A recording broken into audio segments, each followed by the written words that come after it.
Um, in case if some of you cannot see the screen, please write in the chat box and Anupma will monitor and let me know. If you have a question or somewhere at any point in this workshop, please type it out in chat box. And again, Anupma will be, my team will be monitoring it and they will come back and help us in answer that question. Okay, moving on. Let me start by... Ravi, so just 1 second. Couple of you are not able to hear us. Please check your audio because, I can see that couple of audios are not on in your system. So you log out, come again. And when you select the audio, it asks for the computer voice or both. Select both. Sure. Sorry, Ravi, sir. Please go ahead. Okay, I want to spend next few minutes telling you about what Bulletproof Your Startup is all about, what is our philosophy, what are the premises on which we have based our organization. So we started by looking at the Indian entrepreneurship ecosystem and our understanding of the ecosystem.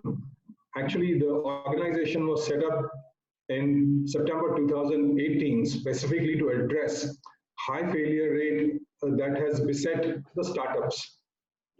90 to 95% startups close within 3 years. So our understanding, the starting up set of premises were that culturally, Indian youths are encouraged to seek jobs rather than entrepreneurship. Consequently, they are not trained or coached to be an entrepreneur. The other thing we saw was they're encouraged to focus on doing things rather than thinking and planning.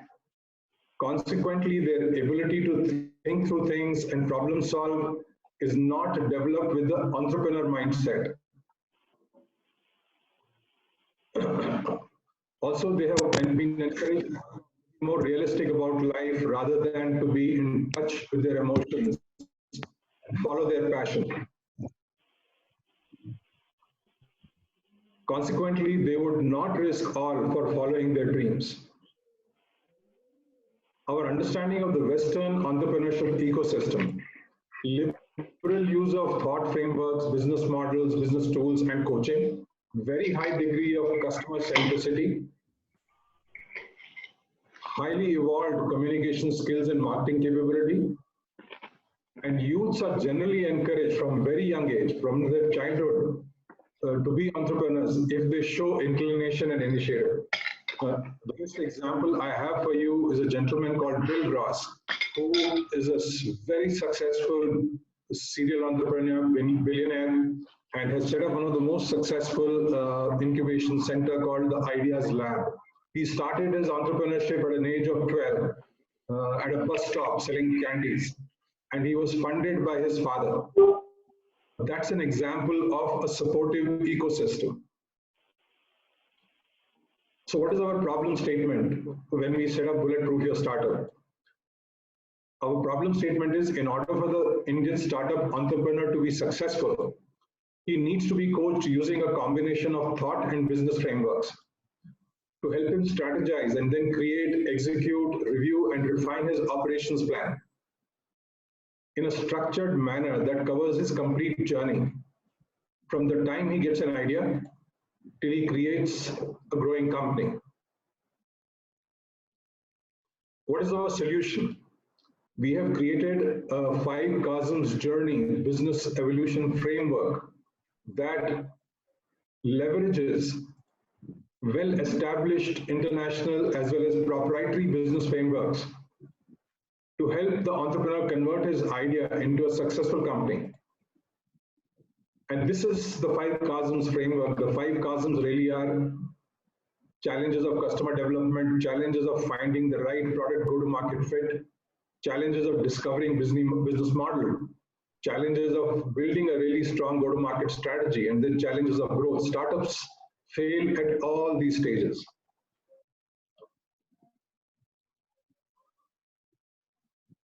We coach entrepreneurs in 3 different ways and very often in combination. Workshops, this is an example.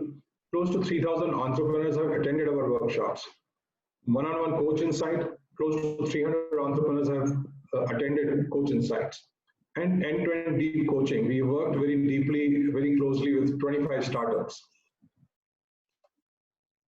Moving on, the core team is really myself, Anupama, who just spoke to you, and Sudhir Bhattacharya.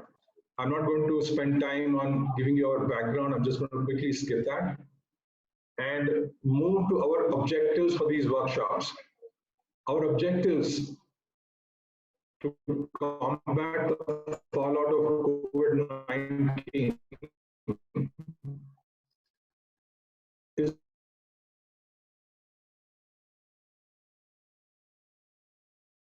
lay the groundwork and thought frameworks for Sir, how we have should missed business. you. Sir, we have missed you the last line. The voice was not clear. Can you please repeat? Okay. The This first slide only. workshop will lay the groundwork and thought frameworks for how should business view, evaluate, and understand the challenge they are facing. Also give a very high-level view of what strategies succeed in such times. The second workshop will deep dive into how entrepreneurs should adapt and adopt strategies and tactics that will help them survive and thrive, how to pivot to new opportunities.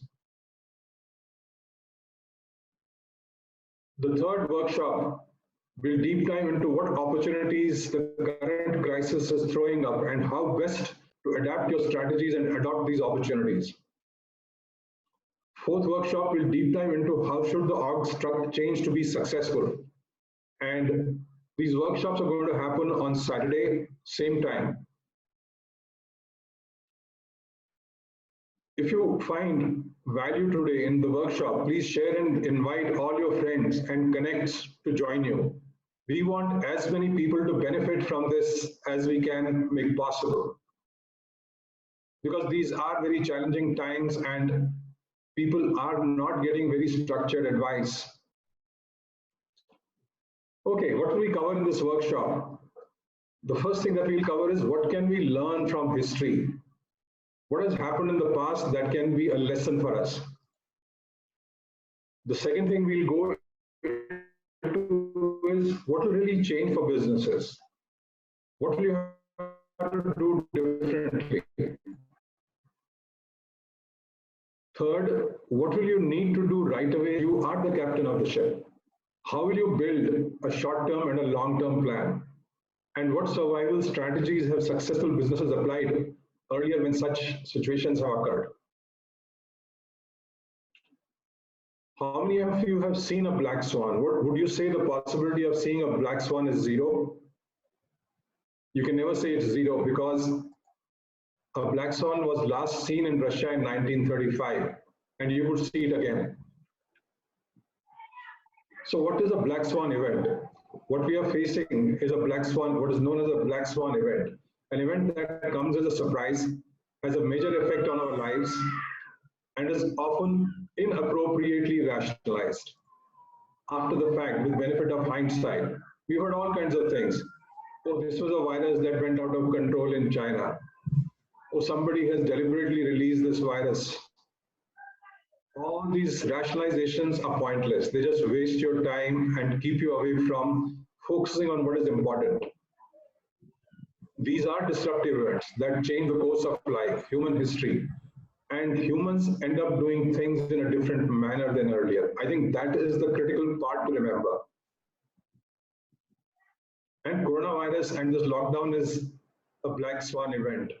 Therefore, history should help us to figure out how to deal with this event. What did people do earlier to deal with this? So how do these black swan events impact an entrepreneur? They have impacted business in a significant manner because whatever happens in human history, science, economy, and technology is way beyond our expectation and imagination. It is therefore important to understand the nature of the beast and learn from history which businesses succeeded, which sank, and why. As far as pandemic is concerned, this coronavirus, you'll be surprised, has been happening in all kinds of shapes and sizes since 1889. It came first as, it's fundamentally a flu virus. It came as H2N2 in 1889-90. And then it happened in US in 1918, 1919. 50 million people died. 20 to 40% global population infected. Then it repeated in 1957-58, 70,000 deaths in the US alone. This was known as Asian flu. And then in Hong Kong in 1968-69, killed 1 million people. And then as SARS in November 2002, 774 deaths. Then as swine flu in Mexico, killed 15,000 people. And then as MERS in 2012. So you will notice that these pandemics have been accelerating. First, the gap was 20 to 25 years, and then it came down to 12. And 2002, in the last 10 years, it has happened 3 times, 2010, 2012, and now 2020.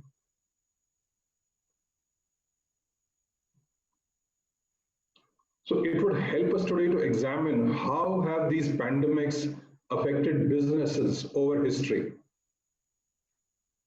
To do that, let's look at the state of economy over the last 200 years. Because these pandemics have been happening in the last 150 years. Let's see what happened in the last 200 years. And the best way to do that is to start looking at real GDP per capita of happened. This is the real GDP. Sir, your voice is breaking a little. Is there any way we can improve it? Okay, is that better? It's better, but somewhere it's coming as a pockets of the this breaking sound. Understood. Let me try a hands-free and see if that works.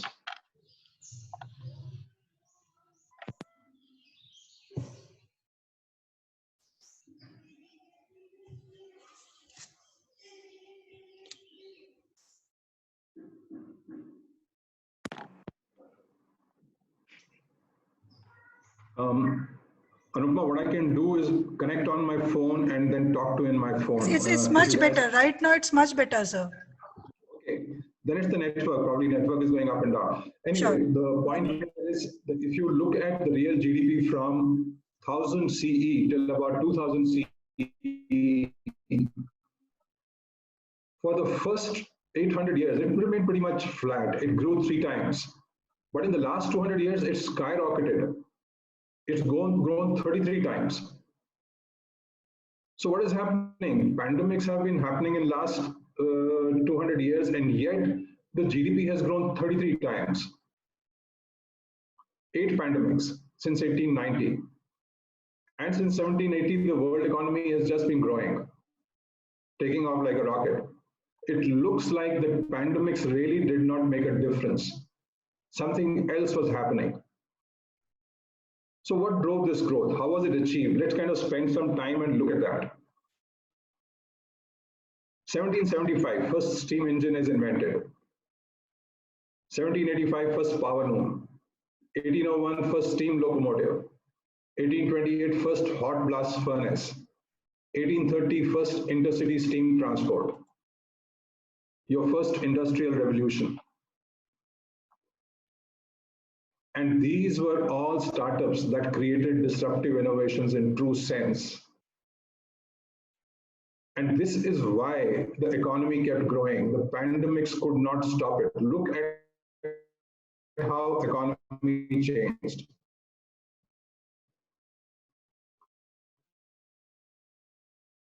Technology changes lives, which completely changed how the human population lives, works, and how the economy grows.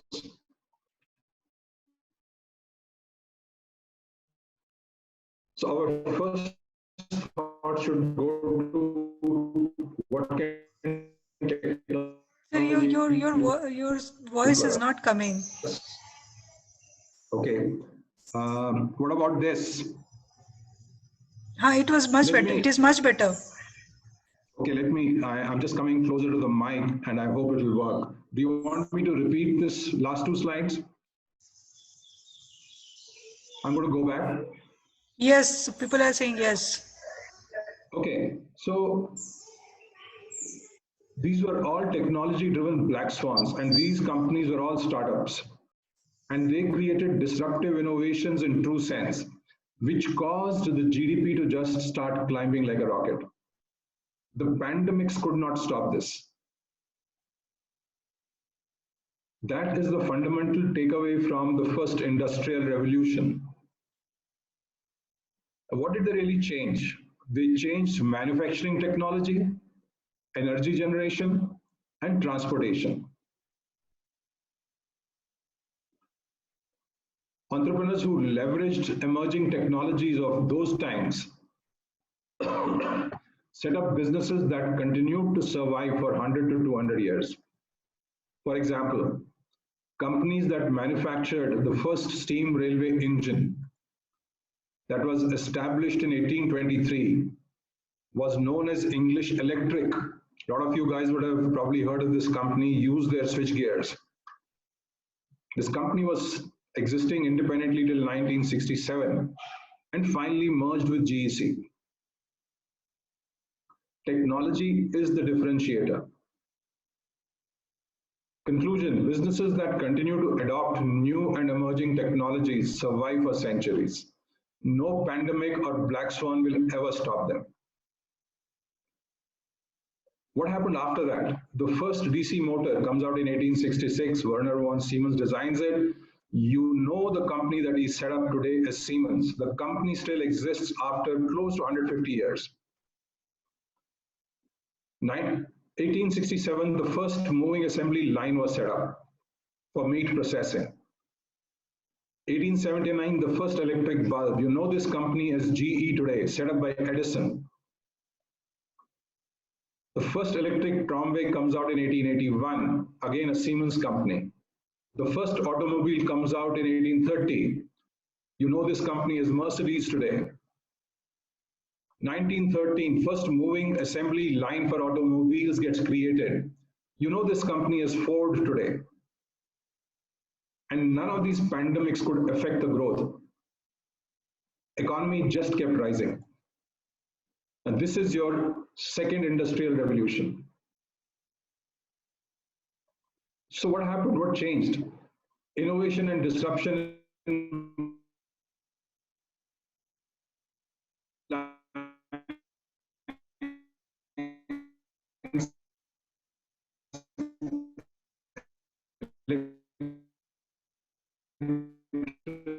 After innovation, we could not hear anything, sir.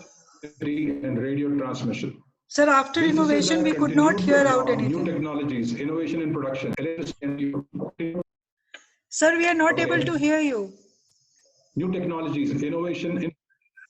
Hold on, let me change my network. Please, yeah, thank you.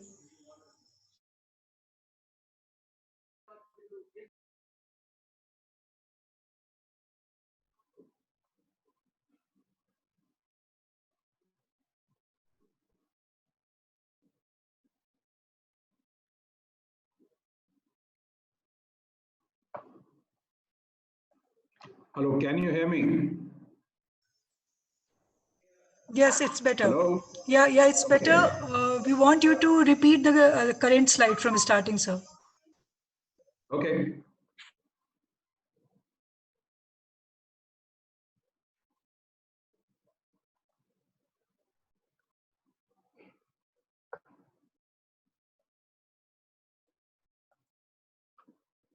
Is this where you want me to repeat it from, or should I go to previous slide? Anupma?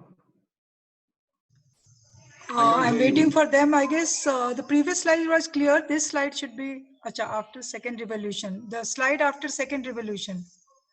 Okay. Yes, recording will be available. Those who are asking, recording will be available. But right now also we wanted to fix this. So now it's much better, sir. Please go ahead. Previous slides, so we can start. So what second industrial revolution did was innovation and disruption in moving assembly line, electricity, and radio transmission.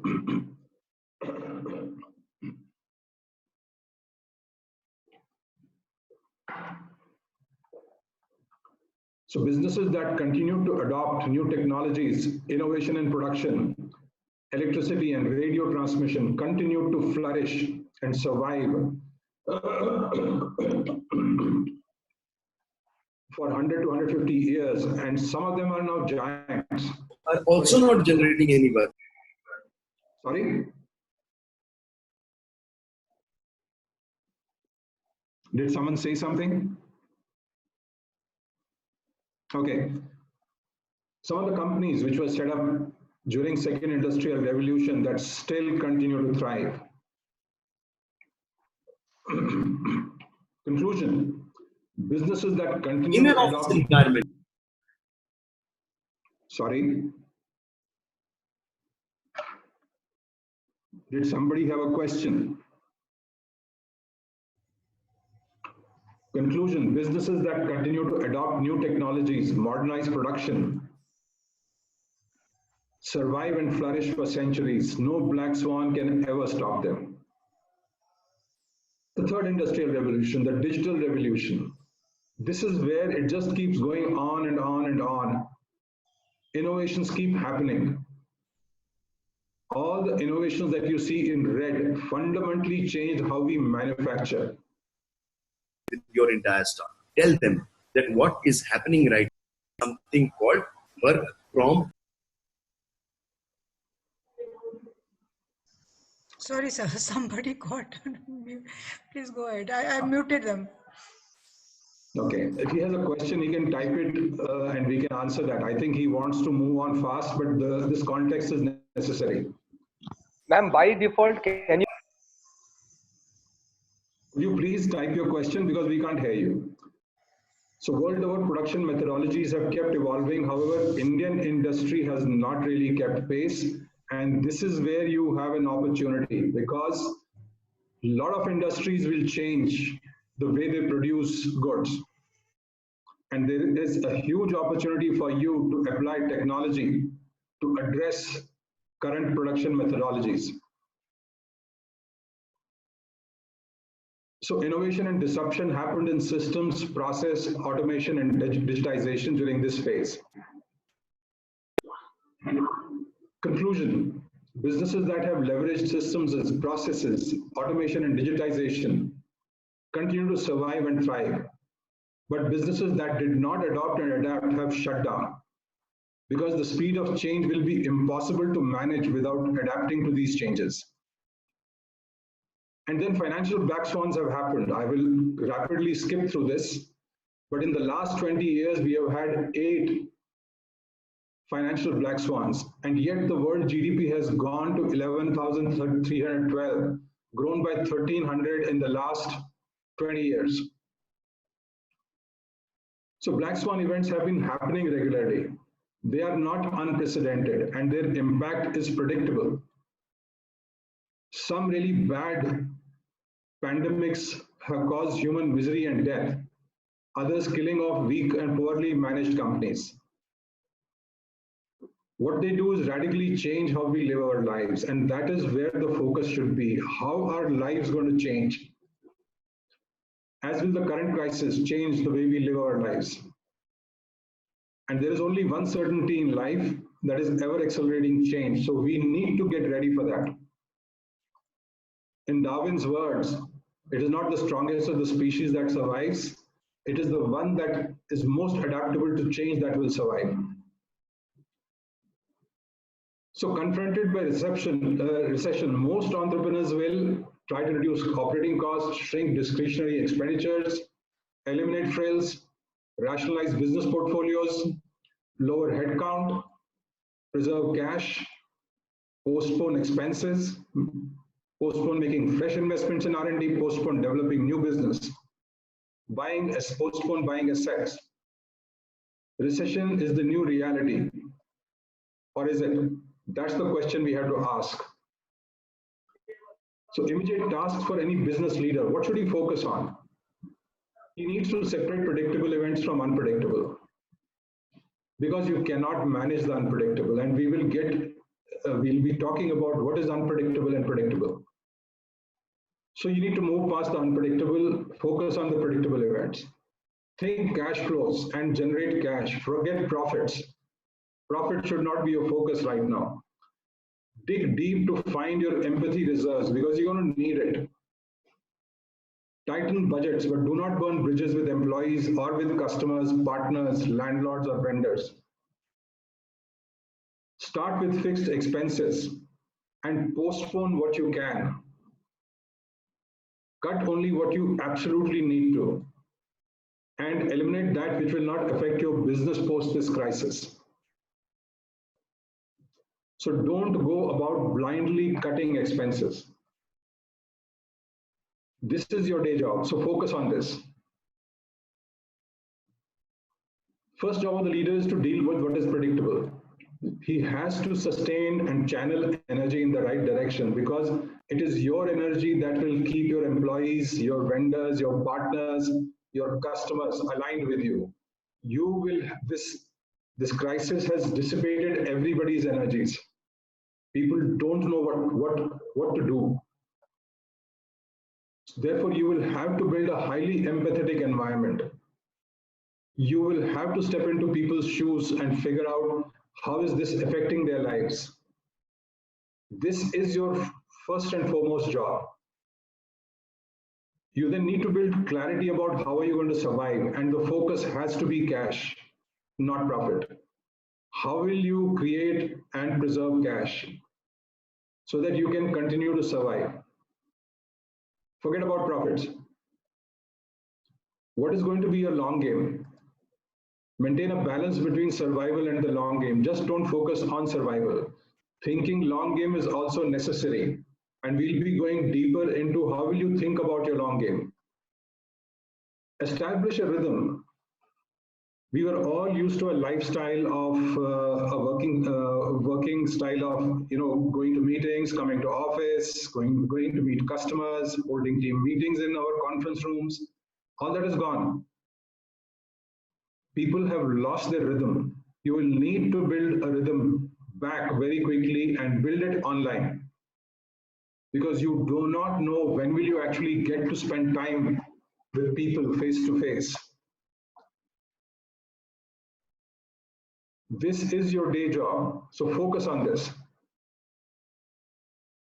What will not change for a business leader? Laws of physics and human nature, not going to change. Behavior of cash, not going to change. It will not disappear. It will be around. It will move in your supply chain. There will be winners and losers, so you will have to have a long-term plan to be a winner. Supply chains, production infrastructure, delivery, this will not disappear. It is going to be there. It will be slow. It will respond slowly, but it will be there. Take this into account while planning your future. Healthcare situation, what's going to happen? When will the vaccine get ready? How long will lockdown last? Government decision making. These are unpredictable. World over, government decision making and responses are very different. You can't create a model if you look at all the governments and what are they deciding. And you cannot control this. This is a given.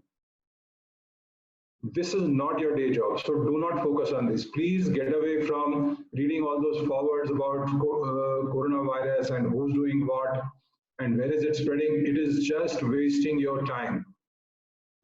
Focus on what is predictable. Focus on what you understand and deal with it. What about the customer? What is changing there? As per Peter Drucker, the only purpose of a business is create and maintain a customer. Are we going to be able to create and maintain a customer and to deliver a product and a service that costs us less to deliver than the customer is willing to buy?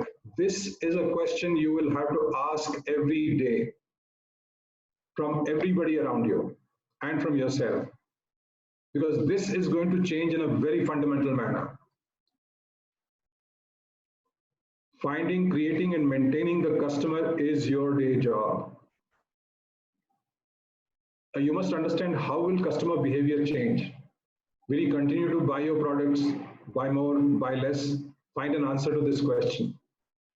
Will he pay the same price? Will he pay more? Will he pay less? What will happen in your business segment? Customer behavior will be impacted by two aspects. You will need to think about both. His perspective on cash, which is the rational aspect. He will, like you, try to save and preserve cash because he does not know how long the crisis will last. So cash may not move as fast, will not move as fast. The nature of wants and needs that he will focus on, that will drive purchase. Think Maslow hierarchy. What will become critical for him and what will become only aspirational? So understanding changing customer behavior is your day job. You will need to find answers to the following 5 questions. How is my customer going to get information about my products after this crisis? How is he getting it now and how will he get it after the crisis? How will he take decisions about these products? How will he actually buy these products? For example, this morning I read Kirana store purchases up in Bangalore because online deliveries are moving slow. Is this a permanent phenomena? Is this going to be just temporary phenomena? Find out, because this could affect you. How is he going to use the product? How will he give you feedback about the product? How is this going to change? So creating and delivering value in changed circumstances is your day job. You will have to find answers to all these questions because this will change. So let's look at the consumer. How is he going to behave? And consumer need not necessarily be your immediate customer. Let's imagine this consumer is considering buying an HUL detergent. How will he buy it? How will she buy it? Will she buy online? What price point will she buy at? How will she experience the product? Where will she search for it? How will that change HUL's behavior? What would HUL have to start thinking? Hindustan Lever have to start thinking about how this customer is behaving. This is clearly a B2C, and you might be a B2B business, and you might say B2C, how does it affect me? It does, because behind every B is another B. For example, the logistics company is a B2B relationship. If this consumer's demand drops, this logistics company's business is going to suffer. The bottle manufacturer, the label manufacturer who supplies to Hindustan Lever, their business will get affected. That is again B2B. The petrochemical plant which produces plastics, which bottle manufacturer and label manufacturer buy, his business is going to get affected. The entire supply chain will be affected. So just because you're a B2B and you have a view on immediate customer, please walk away from that. Start thinking at the consumer level. What will change at the consumer level that will affect your business through the supply chain? What will happen? As far as this consumer is concerned, her buying behavior impacts the entire supply chain. So you will have to examine what is going to change at the grassroots level that will affect your business. And the employees, even the employees are consumers in some sense. They are also going to be buyers. How is the cash going to move down the supply chain? Will cash move down the supply chain like before, same speeds, same value, same volume? Or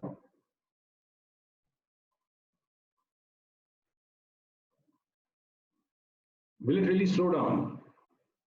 Come down in volume and slow down? You will have to start asking these questions. What is the impact on the entire supply chain? Maybe you're sitting here, but you will have to look at the entire supply chain to figure out how are you impacted.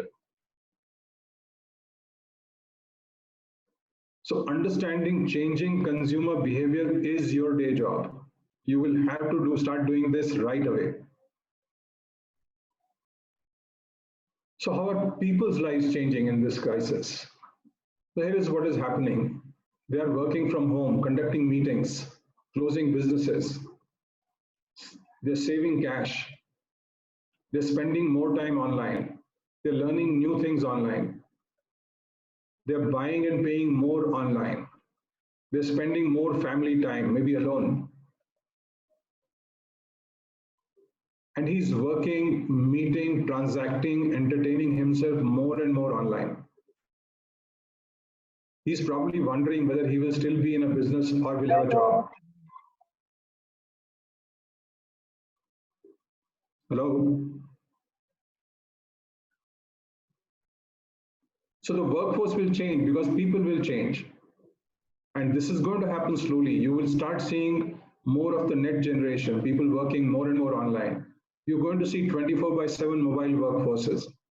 You're going to see learning happening in organizations through MOOC. You're going to see more of sharing rather than owning assets. You're going to see focus on sustainability increasing. You're going to see people looking for gigs rather than jobs. Can you figure out a business model that can leverage this? It may take 2 years, 3 years, 5 years for this to happen, but this will happen. Understanding changing people behavior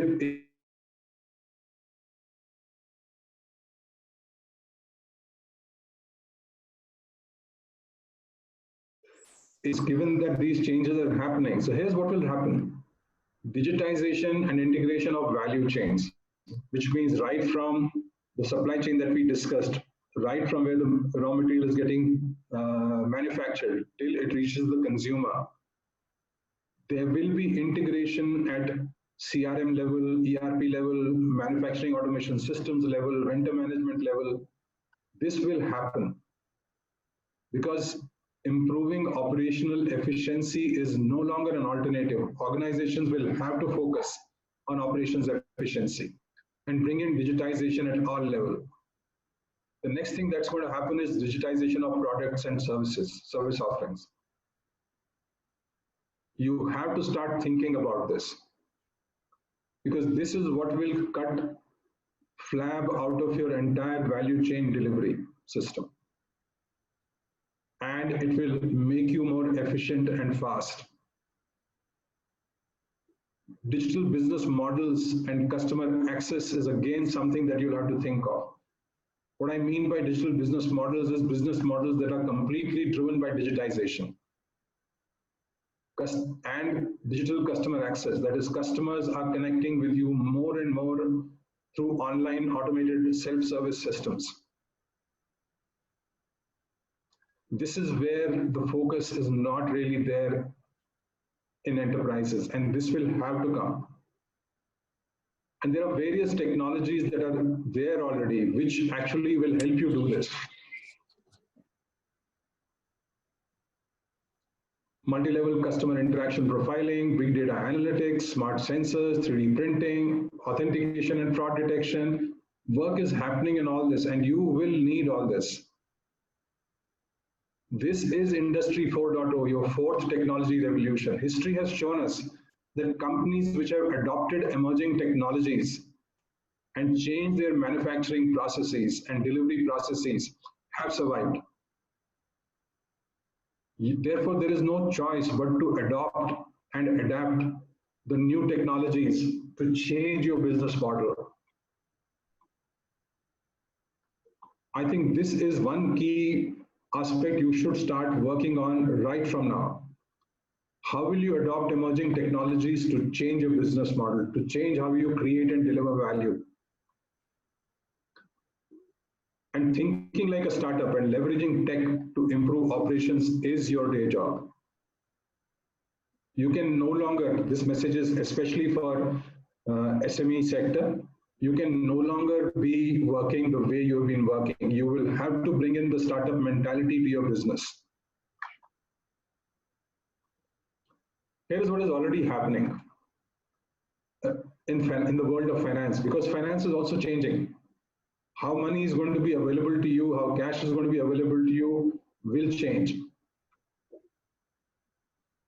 Micro-lending, microfinance, supply chain finance, those of you who are in B2C business, I suggest you look at some of these supply chain finance companies like Mintify, who provide credit to your dealer network. And that credit could vary from 10 lakhs to 20 lakhs. And they do automated KYC and eKYC to figure out credit worthiness of the dealer network. That will take a lot of load of you, of your shoulders, of your organization for supply chain finance. A lot of financial startups, fintech startups are stepping in to solve the cash problem.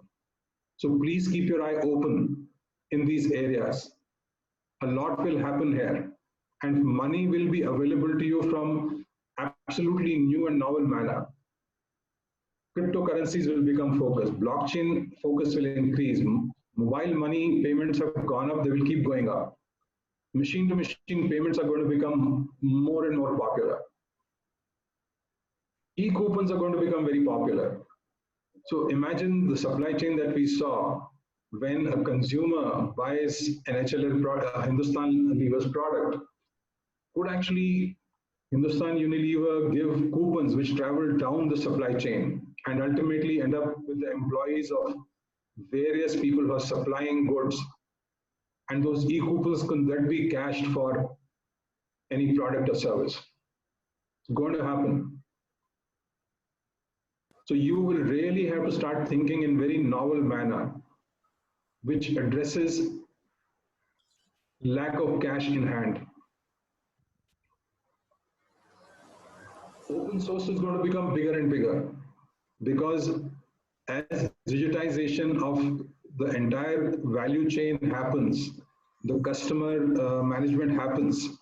Sir, request is to repeat the e-coupon part. So here's the thing. This thought came to me from a very interesting thing that's happening in villages of Karnataka. Villages have started doing barter because they don't have cash in hand.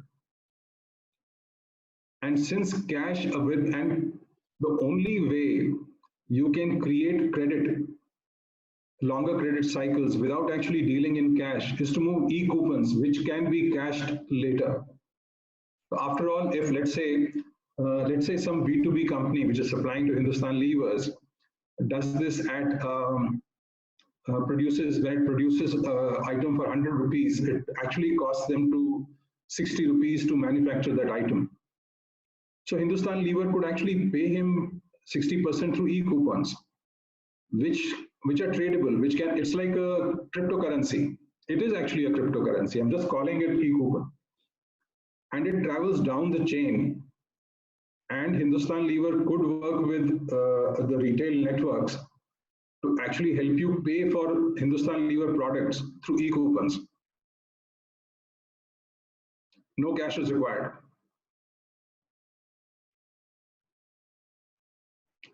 And that would be a very novel way of solving cash shortage that will happen. So what really happened in e-coupons is that employees bartered their time for product. And maybe 20–30% of money that they spend could actually be covered by e-coupons. But this is something that is worth thinking about. Open source will become bigger because demand for digitizing manufacturing, digitizing supply chain, digitizing customer management is going to increase. And people will look for more and more low-cost opportunities. So there is an opportunity for startups to pick up different pieces of open source software and string them together, integrate them, and create a very low-cost end-to-end value chain digitization software. MOOCs will be adopted by business to train people. Here is another opportunity for startups to help traditional businesses to train their resources to meet the new challenges through MOOCs. And gigs will happen. The beauty is gigs don't need degrees. Somebody who's a gig worker doesn't need a degree, he simply needs a capability. So you could completely change how you hire and how you get work done. And this will actually reduce your costs without reducing headcount. Feasibles. With 3D printing becoming more and more popular, this is another area which is going to grow significantly. So how do you create value chain? How do you add value to your value chain? You bring all these four together. The new workforce paradigm, the technology that's happening in Industry 4.0, Industrial Revolution 4.0, new ways of microfinance and open source. Leveraging new ways of working is your day job. Lives are going to change. How we work is going to change.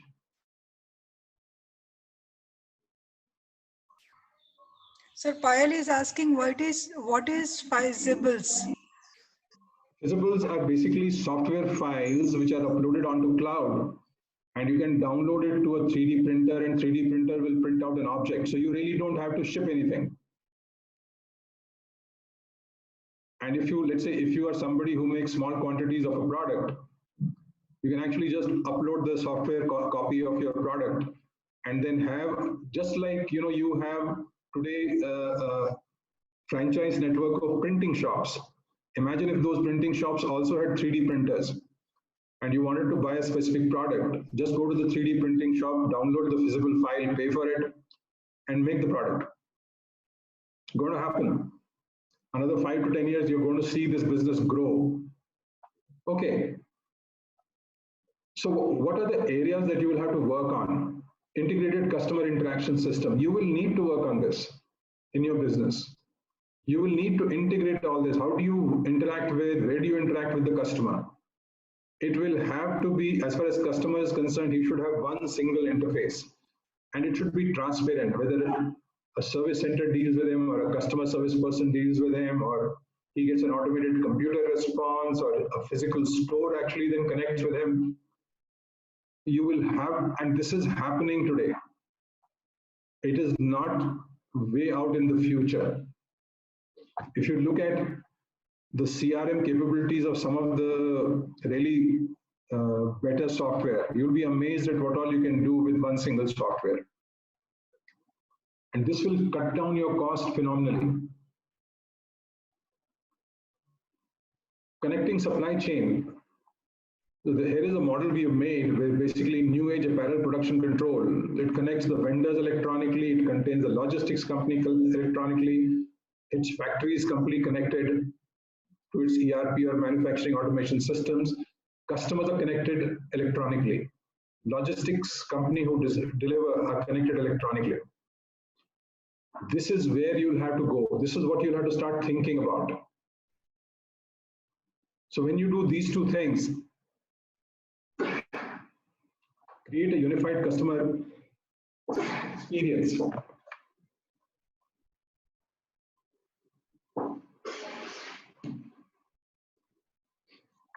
And create a connected supply chain.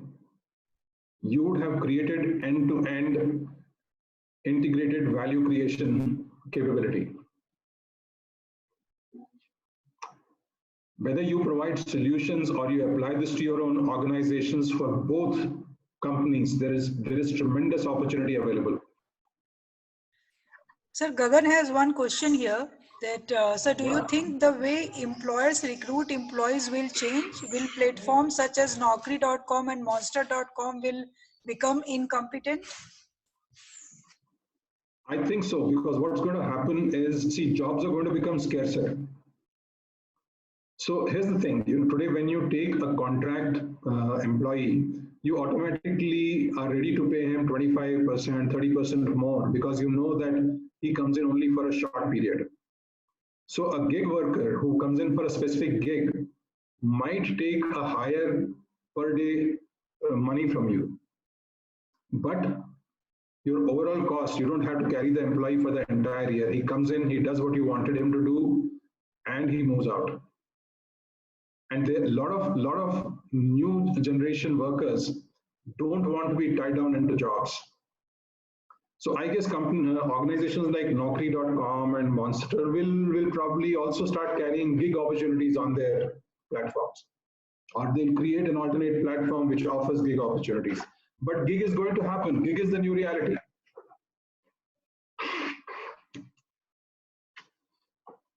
Question is, can you model and restructure your organization and manage to get work done through gig workers?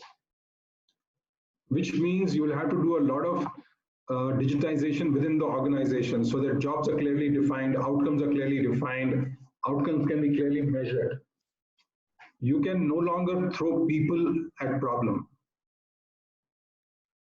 because it will take you too much time to respond.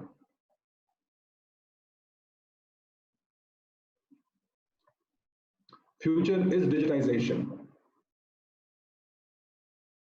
Okay, moving on. So thinking like a startup is a must. And this is message is specifically for SMEs, if there are any SMEs on this forum. You have an idea, you tried to make it work, it didn't work, iterate. Don't try to push it forward. Keep iterating till you really find that you're getting traction. It doesn't matter at what stage, even after launch, iterate if it's not working. This is what a startup does. And even deep into launch, if it's not working, iterate. Change the idea, change how you're implementing it till you start getting customer traction. The current crisis will require agility from you. It will require multiple iterations, so don't hesitate to iterate. Don't spend too much time flogging a dead horse. So another question which a lot of business leaders have been asking us is, should they start restructuring their company? Here's the thing, restructuring cannot precede clarity and strategy. If you don't know what you will be doing, how can you restructure? Your first and immediate priority is cash management. Focus there. Forget restructuring. First, focus on cash management. How are you going to create and preserve cash? Your ability to foresee how are you going to create value for the end consumer in future will drive your strategy and restructuring. So start thinking about value creation first. Cash management followed by value creation. How will value creation change?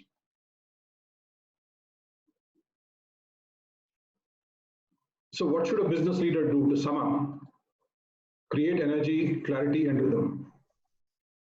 Post the crisis. See the bigger picture and figure out what you can control and what you cannot control. So here participant has a question in the previous slide. Prakash is asking that a startup faces biggest challenge as a funds.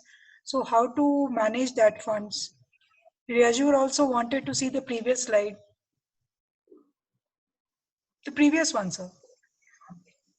This? Yeah, how to manage the cash for the startups.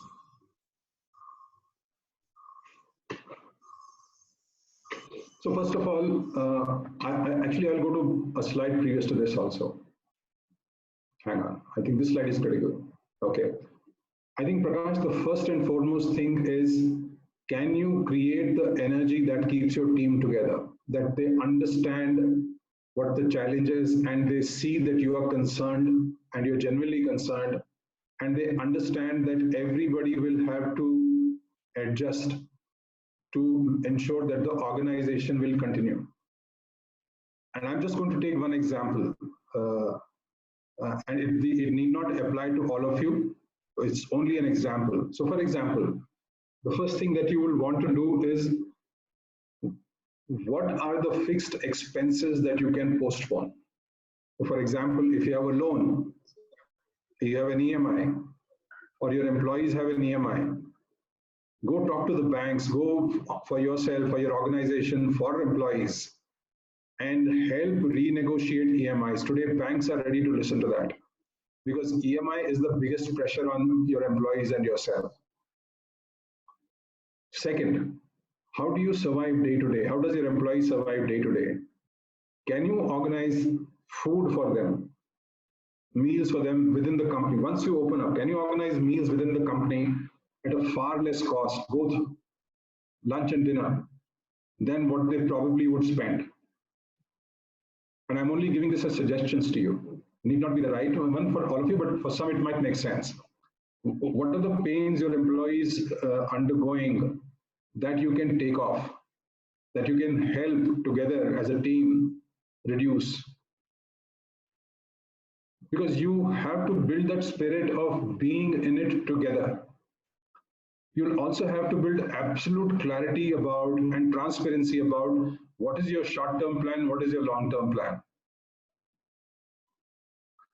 For example, rent. If you're paying rent somewhere, go back to your landlord and negotiate postponement of rent.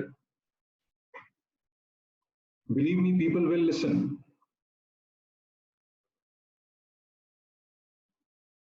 If you have taxes to pay, postpone them. There will be an interest burden. Government will listen. Keep an eye open for, I think a lot of funding will happen to compensate organizations who are delaying people's salaries. Keep an eye open for them and be ready to quickly connect and leverage that.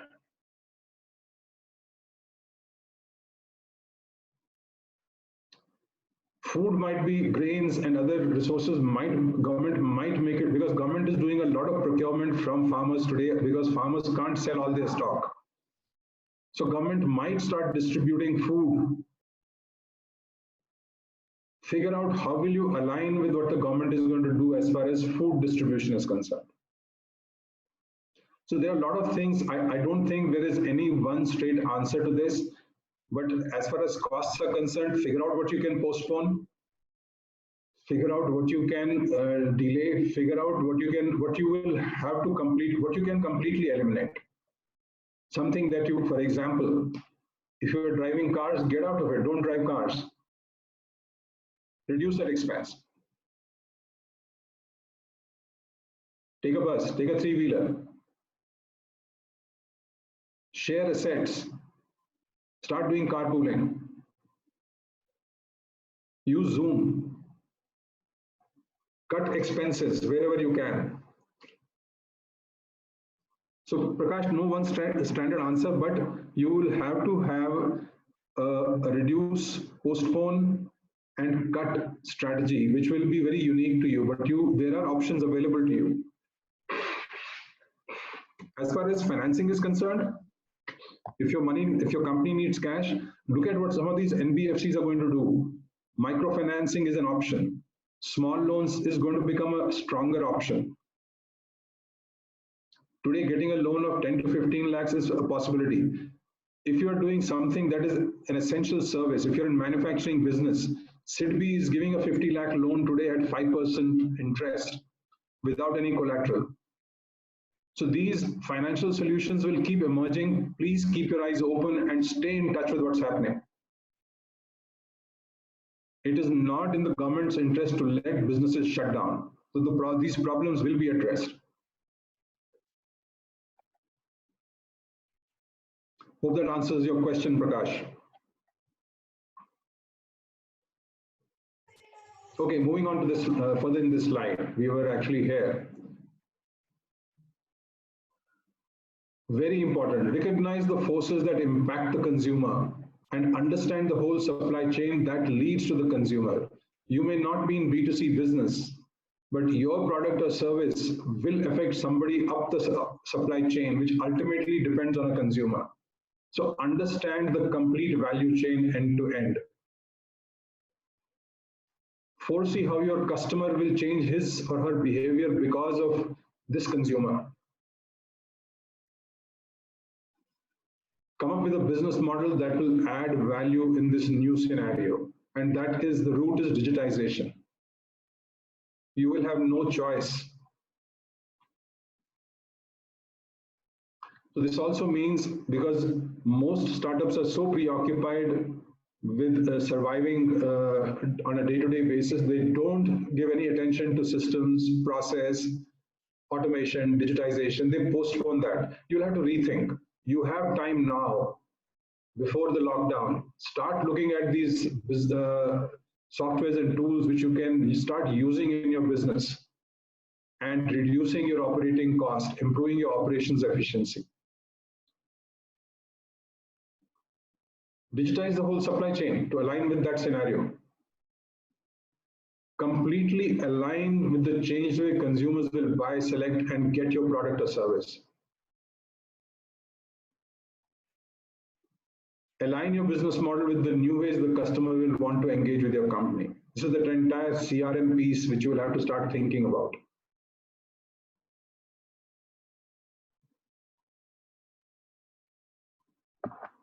Okay, now I'm going to touch at a very high level at what is the right business creates strategy in these circumstances. And this is just an introduction. Our next workshop goes deeper into this. But fundamentally, what happens is these black swan situations have a potent influence on how we analyze and react to situations. A recession, for example, can trigger a response that overrides person's usual orientation. You could be very rational, very balanced, but a recession will make you more emotional. So self-regulation therefore becomes very essential. You will have to exercise control. A Harvard Business School research has classified survival strategies into two models.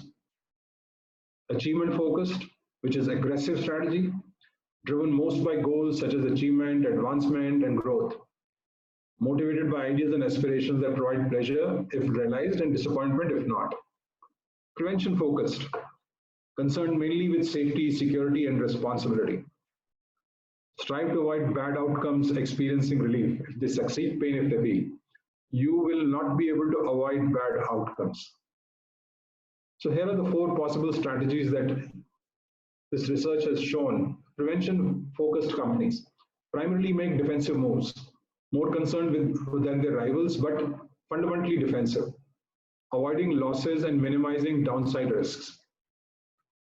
Promotion-focused companies invest more in offensive moves that provide you more upside benefits than the peers do. Pragmatic companies combine both defensive and offensive moves.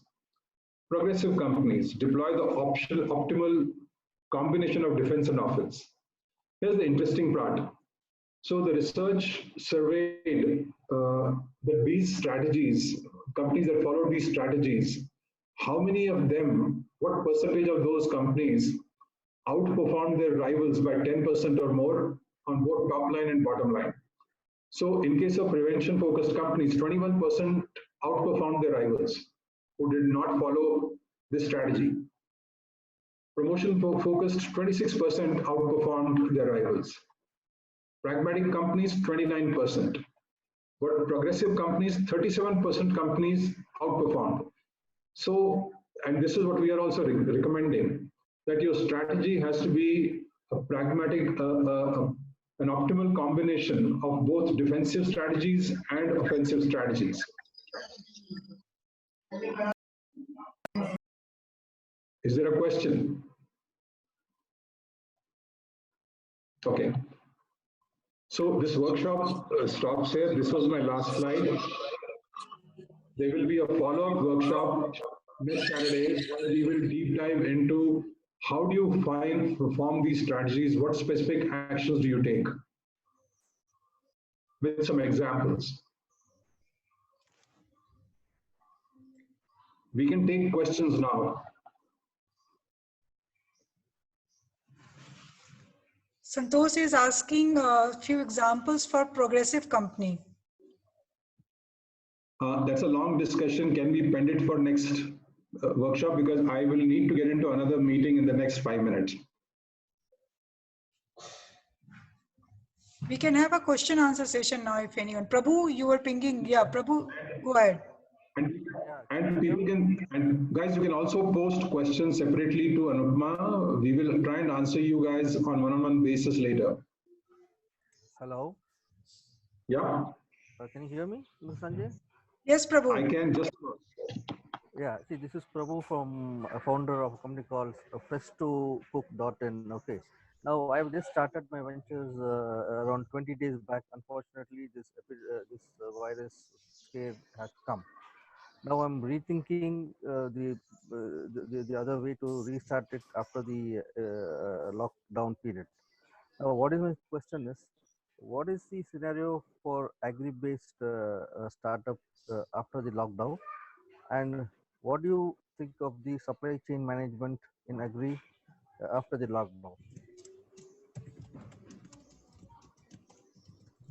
So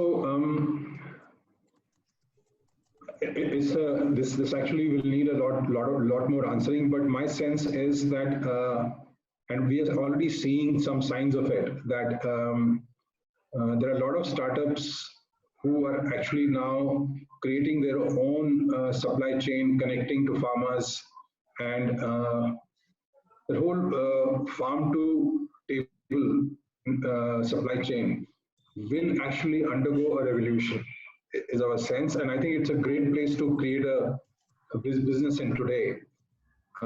If I look at what's happening in my apartment block, I'm finding every day in the compound there is somebody who brings in groceries, the vegetables, every morning in plastic trays, and they're kept there. There's one attendant who sits there, and by the evening time, those trays are empty. My sense is he's bringing in close to about a ton of vegetables to the apartment block. And even if we assume, let's say the vegetables are selling at the rate of maybe 30 bucks a kg, that's a 30,000 rupee sale every day. And this is just one apartment block. So these things are happening. I'm finding